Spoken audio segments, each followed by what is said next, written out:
మా అన్నే దొంగతనం చేశాడు, మా అన్న మీద కేసు ఫైల్ చేయండి, మా అన్న ఒక నీచుడు, మా అన్న ఒక దుర్మార్గుడు, మా అన్నకి కుళ్ళు, నేను ఎదుగుతున్నానని నువ్వేం ఎదుగుతున్నావురా నాయన? ఒక సినిమా ఉందా, ఒక బిజినెస్ ఉందా, ఒక మంచి ఉందా, ఒక చెడు ఉందా? ఏమి ఎదుగుతున్నావు నువ్వు? తండ్రిని రోడ్డుకి ఇడ్చేసావు, అన్నని రోడ్డుకి ఇడ్చేసావు, తల్లి ఏడుపు, ఇంట్లో పెళ్ళాం ఏడుపు, అక్కేమో అక్కడ మీ ఇద్దరి మధ్య గొడవలు సర్దు మనకి లేక ఆమెమో రోడ్లు పట్టుకొని తిరుగుతోంది పిచ్చిదానిలాగా. ఆమె బట్టలే లేవండి పాపం. అసలు ఇన్స్టాగ్రామ్ రీల్స్ చూడండి, అందరూ అడుగుతున్నారు కొంచెం బట్టలు కొనియండి అని చెప్పి. పిచ్చిదానిలాగే ఉంది. అదేంటో అర్థం కావట్లేదు లక్ష్మి గారు నాకైతే నిజంగా. అట్లే తిరుగుతా ఉంది ఆమె.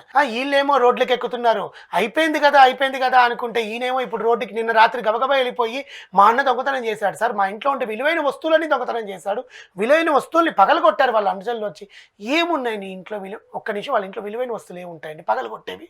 పెద్ద పెద్ద కూజాలు, చెట్లు పెట్టుకునేటివి, ఏదైనా కృష్ణుడి బొమ్మలో ఏవో లేకపోతే గ్లాస్ ఐటమ్స్ ఏవో ఉంటాయి. అవి చాలా కాస్ట్లీ కదా.